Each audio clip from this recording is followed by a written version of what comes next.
சொல்லி நன்மையை செய்தால் உலகம் உன்னிடம் மயங்கும். நிலை உயரும் போது பணிவு கொண்டால் உயிர்கள் உன்னை வணங்கும்.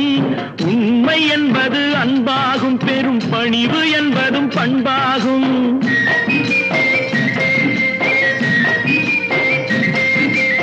உண்மை என்பது அன்பாகும், பெரும் பணிவு என்பது பண்பாகும். இந்த 4 கட்டளை அறிந்த மனதில் எல்லா நன்மையும் உண்டாகும், எல்லா நன்மையும் உண்டாகும். 6 மனமே 6, அந்த ஆண்டவன் கட்டளை 6. 6 மனமே 6, அந்த ஆண்டவன் கட்டளை 6.